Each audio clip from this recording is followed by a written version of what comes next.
Un mundo fantástico. El programa conducido por Rodolfo Bussi y producción de R&F Medios. Un mundo fantástico. Nuestro objetivo es resaltar y comentar todos aquellos acontecimientos u obras artísticas que, pese a todo, hacen de este mundo un mundo fantástico. ¿Qué tal? ¿Qué tal, queridos oyentes? Muy buen jueves para todos. El jueves, un día fantástico. Creo que es un día fantástico porque antecede al viernes. ¿No, Mónica? Sí, totalmente. ¿Qué tal, Rodolfo? Contento. Contento de que estés aquí, por favor. Sí. Te extrañé mucho. Te hice la pera el jueves pasado, pero fue por un pequeño problema de familia que se está tratando de solucionar. Totalmente. Bueno, y hoy en nuestro mundo fantástico, en nuestro mundo viajero, en nuestro mundo tratando de aprender algo, aunque sea un poquito, de los países distintos que visitamos cada semana, nos toca un país icónico. Un país que podríamos decir gemelo de Argentina en muchas cosas. Estoy hablando de Canadá. Canadá en el norte del continente, nosotros en el sur del continente, y con una historia bastante parecida, Mónica, con una historia de independencia similar, con una historia de inmigración similar, y con algunas diferencias que marcaron que Canadá sea una de las potencias en este momento del mundo y Argentina sigamos luchando con desarrollarnos, digamos, en vías de desarrollo, mirándolo con muy buena onda, como tenemos que tratar de poner ya en este momento promediando el 2020, que fue un año muy especial, pero que además nos brinda la posibilidad para el 2021 de poder pegar la patada en el fondo de la pileta y salir a flote, ¿eh? Es lo que realmente nos merecemos. Sí. Canadá es el segundo país en extensión en el mundo, después de Rusia. Sí. Es un país enorme. Los primeros colonizadores fueron franceses, allá por el año 1600, hicieron 2 fundaciones al lado del río San Lorenzo, digamos en el lado oeste del país. La ciudad de Quebec, que también quiere decir Canadá, y que es muy importante, y además otra colonia, la ciudad de Audicio, que fue las primeras colonias francesas. Anteriormente a los franceses habitaban Canadá grupos nativos e indígenas de distintas procedencias. Muchos vinieron de Groenlandia, esquimales, y también el dato más interesante que yo encontré leyendo sobre Canadá para contarles a ustedes hoy es la teoría que se comenta mucho en Canadá, que el pueblo vikingo llegó a América antes que los españoles. Llegaron a Canadá, hubo poblaciones hacia el año 1000, es decir, miren cuánto antes que llegaran los franceses, en el 1600, hacia el 1000, hubo una colonia vikinga que se han encontrado restos en el norte de Canadá. Estuvieron 50 años más o menos asentados los vikingos y después fueron repelidos por las tribus nativas, estas tribus que les cuento, los Dorset, por ejemplo, los esquimales, que eran tribus bastante bravas y muy acostumbradas al duro clima de Canadá. Pero los vikingos siguieron haciendo excursiones para llevar hierro, para conseguir ciertos elementos que en su población habitual no encontraban. Geográficamente, Mónica, ¿cómo podemos ubicar a Canadá? Bueno, geográficamente, Canadá es muy vasta y diversa, ocupando la mayor parte de la porción norte del continente norteamericano. Es el segundo país, como vos dijiste, más grande del mundo en superficie total, solo superada por Rusia, y comprende un inmenso territorio entre el Océano Pacífico al oeste y el Océano Atlántico al este, y hacia el norte el Océano Ártico. A esto se debe su lema de estado, que significa Amari Waque ad Mari, en latín, de mar a mar. Comparte frontera al sur con los Estados Unidos, al noroeste con su estado federal Alaska, y su capital es la ciudad de Ottawa. Justamente de Ottawa podemos nombrarla porque además de ser la ciudad más, la capital y además la más habitada del país, con aproximadamente 5 millones de habitantes, debemos recordar que Canadá tiene en total aproximadamente 40 millones de habitantes, hasta eso similar a nuestro país. 40 millones de habitantes, de los cuales casi la totalidad es de habla inglesa y una menor parte, un 15% aproximadamente, de habla francesa. En Quebec y en Montreal se habla francés. Yo visité hace muchos años Canadá, conocí solamente la parte este, estuve en Toronto y en Montreal. Y lo que más me llamó la atención de Toronto, que es una ciudad muy moderna, es que todas las galerías comerciales y toda la ciudad, como el invierno es tan duro, hace 30 grados bajo cero en Canadá, vos podés recorrer toda la ciudad e ir de edificios importantes a edificios importantes, todo subterráneo. Y ese subterráneo es como si fuera un shopping cualquiera de cualquier lado, pero todo abajo. Es decir, que vos vas caminando por un shopping y de paso hay flechas que te dicen al Parlamento, al teatro, al hotel, qué sé yo. Es fantástico, me llamó mucho la atención esa ciudad subterránea. Y otra cosa que me llamó mucho la atención cuando visité Montreal fue que era la primera vez que vi representaciones oleográficas, porque visitamos las antiguas cabañas de los primeros pobladores, que lo mismo nos preguntábamos todos los turistas que estábamos allá, ¿cómo se les ocurrió instalarse acá con el frío y el clima tremendo? Claro, habrán llegado en verano. Bueno, y en esas cabañas aparecían personas, proyecciones que se hacen con muchas cámaras, sin un televisor, sino que directamente ves la imagen como si fuera una persona proyectada que te habla y te cuenta, que me pareció impresionante. Acá en Rosario lo vimos, ¿se acuerdan cuando vinieron los Reyes de España y donaron la exposición para el Museo Histórico? Que había también representaciones oleográficas que habían mandado de España.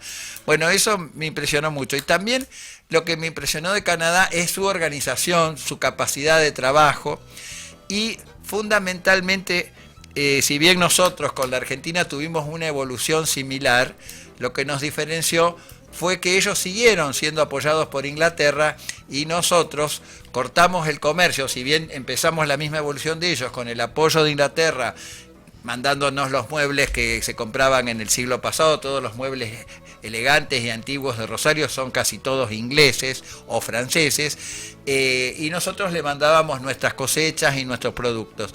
Pero después empezamos a negociar, engañamos a Inglaterra, digamos, y empezamos a negociar con Norteamérica. Eso nos costó que nos quite el apoyo a Inglaterra, y bueno, quedamos en la égida norteamericana y nos va como nos va. Sobre la bandera, ¿qué podemos decir? Los colores de la bandera canadiense. Sí, bueno, sobre la bandera te puedo Tiene unos decir, colores que representan sí, muchas cosas, el rojo, claro, el blanco, rojo y el blanco, y bueno, la hoja de arce. La hoja de arce. La hoja de arce. Bueno, la bandera está compuesta de dos colores, como decíamos, el blanco y el rojo, que fueron los colores que el rey Jorge V proclamó como oficiales del país en 1921. Tienen un significado histórico. El blanco hace referencia al emblema real francés utilizado en el reinado de Carlos VII. El color rojo de la bandera hace referencia a la Cruz de San Jorge, que fue el emblema de la primera bandera que ondeó en Canadá. Este dibujo, Sí. hablando sobre la hoja de arce, Sí. que es una hoja que tiene 11 puntas de color rojo sobre el fondo blanco que está en la bandera, que adorna el centro de la bandera, este dibujo hace referencia a la naturaleza y la flora propia del país, y fue diseñado por Jacques Saint-Cyr. el diseño fue decidido, mirá qué interesante, Rodolfo, esto, Sí. tras realizar numerosas pruebas en un tubo de aire para determinar cuál era el diseño de la hoja que menos se distorsionaba cuando ondeara al aire. Me parece fantástico. Interesantísimo. Y ahora tengo que hacer un consejo comercial. Señora, señor, si usted tiene una olla a horno, esas tipo Essen o parecidas, esas ollas que son excelentes, buenísimas y en este momento casi inalcanzables para comprar, nosotros en Pimaca le ofrecemos reteflonarla, reacondicionarla y dejarla por muy pocos pesitos como nueva. Estas ollas se recuperan totalmente, se desinfectan a una temperatura de 100 grados y luego se teflonan. Quedan como cuando usted la compró. Si están interesados, pueden llamar a los teléfonos 679-6323 o 155 52 88 20. Pimaca Ollas. Y ahora sí, pasamos a oír un poco de música canadiense. ¿Qué les parece? ¿Qué les parece, Santiago? ¿Qué les parece? Buenísimo, Rodolfo, dale. Y de paso, si querés, hacemos las redes sociales, que son tan Bueno, importantes. fenómeno. Buenísimo. Comentamos las redes sociales Empezamos antes. con las redes sociales. Pueden encontrarnos primero por Instagram, @un_fantástico. Después por Twitter, la red del pajarito, @un_fantástico. En Facebook, @Un Mundo Fantástico Radio, todo junto, así como está, Un Mundo Fantástico Radio. También está el canal de YouTube, Un Mundo Fantástico, y si quieren mandarnos un mail con alguna sugerencia, si quieren que visitemos algún país en particular en alguno de estos programas, nuestro mail de contacto es radiounmundofantástico@gmail.com. Ahí te lo tiré.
It didn't hurt, flirt, blood, squirt, stuff.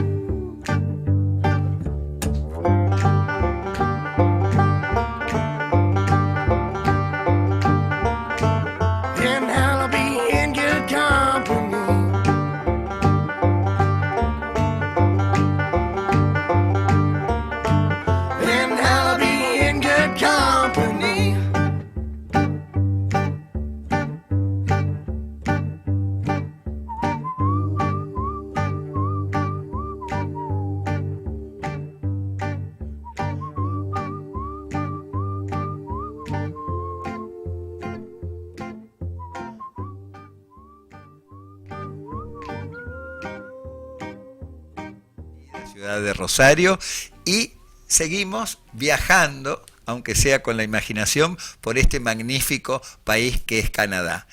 Canadá logra su independencia, distinto que Norteamérica, no con guerras sangrientas ni nada, simplemente con un trato con la reina Victoria de Inglaterra. En 1867 llegan a un acuerdo y Canadá se conforma en una federación con un primer ministro que representa a su majestad la reina Victoria de Gran Bretaña. Además, el poder legislativo está representado por el Parlamento, que es un palacio importantísimo, que llama mucho la atención por su magnífica arquitectura. El Parlamento se encuentra en la ciudad de Ottawa, en la montaña del Parlamento, y es una obra de arte de la arquitectura del mundo. Concretamente, está formado por la Cámara del Senado y la Cámara de los Comunes. La Cámara del Senado cuenta con 105 miembros que son elegidos por el monarca canadiense, que en este caso es el primer ministro que representa a la reina Isabel de Inglaterra. Y la Cámara de los Comunes, que está integrada por 338 miembros, que cada miembro representa una de las 338 partes que se divide este enorme país. La Cámara de los Comunes es elegida por voto popular por el pueblo. El gran edificio realmente es magnífico y por las noches, en este momento de pandemia, si lo están viendo por internet, en este momento se está viendo el palacio, realmente es impresionante, el Palacio del Parlamento merece una mención especial, ¿no? Porque han tenido grandes arquitectos los canadienses. El Parlamento tiene una función muy importante porque una de las características del pueblo canadiense es el cumplimiento estricto de las leyes. Una noche en Toronto empezó a sonar el anuncio de fuego en el hotel, en la habitación. Tuvimos que salir, bajar todos y después no, era un pucho, pero todo el mundo obedeció. Porque no podría haber sido un pucho, a lo mejor podría ser que se estaba quemando el edificio. Nosotros no lo sabíamos. Imaginen en Argentina si sucede eso 2 o 3 veces y es un pucho, nadie se mueve y un día explota el edificio y morimos todos. Es así. El tema que nos sigue ahora son el Museo de Arte Contemporáneo de Montreal, Mónica. Sí, bueno. Realmente totalmente agobiado de obras de arte maravillosas de la modernidad y algunas no tanto. Bueno, te voy a comentar, Rodolfo, que el Museo de Arte Contemporáneo de Montreal es la primera institución en la ciudad enfocada exclusivamente al arte contemporáneo, creando un espacio para la exhibición de colecciones artísticas de los artistas de Quebec y canadienses internacionales. La colección permanente posee cerca de 7.600 obras, entre ellas la más grande es la colección del pintor Paul-Émile Bourdieu, proveniente de Quebec. El museo contiene áreas muy tranquilas, espaciosas, iluminadas, perfecto para disfrutarlo con cada obra que tiene para el público. Se encuentra en el barrio de los espectáculos y pertenece al conjunto de museos situados alrededor del mundo. Sí, realmente es un museo digno de visitar. Sí. Es uno de los lugares icónicos que no se pueden dejar de alto visitando la hermosísima ciudad de Montreal. Otra de las ciudades importantísimas de Canadá es Toronto, la capital de la provincia de Ontario. Es una importante ciudad de Canadá ubicada a lo largo de la orilla noroeste del lago Ontario. Del otro lado del lago Ontario está Chicago. El lago Ontario es enorme. De un lado está Chicago, del otro lado está Toronto. De ahí trataban de cruzar los esclavos cuando escapaban también de la esclavitud norteamericana.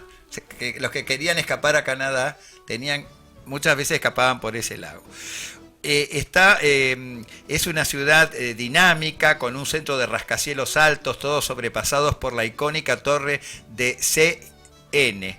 Toronto también tiene muchas áreas verdes, desde el prolijo óvalo de Queen's Park hasta el Hyde Park de 400 acres, y sus senderos, instalaciones deportivas, zoológicos, museos y una vida cultural realmente impresionante. Y uno de los barrios que más me impresionó cuando estuve en Toronto es el barrio bohemio, el Soho de Toronto, que es un barrio lleno de bolichitos, muchos estilos francés, porque hubo mucha influencia francesa en Toronto.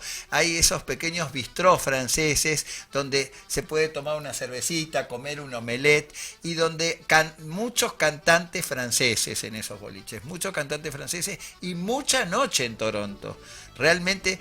Y otra cosa que tiene hermosa es toda la costanera sobre el lago Ontario, porque un pedazo de la ciudad, como si fuera acá Rosario, pero el lago, que es inmenso, que no ves la otra parte del lago. Sabés que es un lago, pero si te dicen que es un mar, te lo crees. No tiene olas como el mar, claro, pero realmente es maravilloso. Y esa característica, sí, la torre más alta es esa torre, el edificio más alto que tiene la antena de la CNN. Que es una característica de la ciudad de Toronto. Otro lugar muy interesante es el Parque Nacional Banff, Mónica. Sí, bueno, el Parque Nacional Banff es el parque más antiguo de Canadá, establecido en las montañas rocosas en 1885, al oeste de Calgary, provincia de Alberta. Abarca 6.641 kilómetros de terreno montañoso, y con numerosos glaciares y campos de hielo, bosques densos de coníferas y paisajes alpestres. La carretera de los campos de hielo se extiende a lo largo del lago Louise, conectando con el Parque Nacional Jasper en el norte. Fue declarado Patrimonio de la Humanidad por UNESCO en 1984. Otra ciudad importante que ya más o menos conté algo, porque es quizás la más antigua y la primera de Canadá, es la ciudad de Quebec, que se ubica, como ya había dicho anteriormente, cerca del río San Lorenzo, en la provincia canadiense de Quebec. Mayoritariamente es francófona. Data de 1608, mirá qué ciudad antigua. Sí. Y tiene un núcleo colonial fortificado, el Viejo Quebec y la Place Royale, con edificios de piedra y calles angostas. En esta área se ubica el sobresaliente hotel Chateau Frontenac, que nosotros en Mar del Plata tenemos nuestro Chateau Frontenac también, ¿no? ¿Se acuerdan? Bueno, y la imponente Ciudadela de Quebec. Esa Ciudadela de Quebec es esa ciudad hundida, como si fuera acá la casa del artista plástico, porque cuando pasa el tiempo, las casas más antiguas van quedando tapadas por las casas nuevas. En esas casas antiguas es donde yo vi las representaciones oleográficas, ¿no es cierto? Quebec es una ciudad que mezcla el modernismo total, lo más avanzado, con una parte muy antigua, digamos, donde comienza la historia de Canadá, llena de adoquines. Las casas eran de piedra, muy fortificadas. Esas calles de adoquines se encuentran en el distrito Petit Champlain y están bordeados de bistrós y tiendas de moda, como el mismo caso que yo les contaba en Canadá. La ciudad es bastante extendida, no tan alta, no tiene edificios tan altos como a lo mejor Toronto, pero se extiende a lo largo de 484 kilómetros cuadrados y una población aproximada de 5.500.000 habitantes. El tiempo es difícil, en los inviernos son muy duros, llega a ser hasta 30 grados bajo cero en esas épocas. Bueno, ¿qué les parece, Santiago? ¿Qué les parece, Mariano? Si seguimos escuchando buena música canadiense, y ahora le toca el tiempo a Le Vent du Nord interpretando Au bord de la fontaine.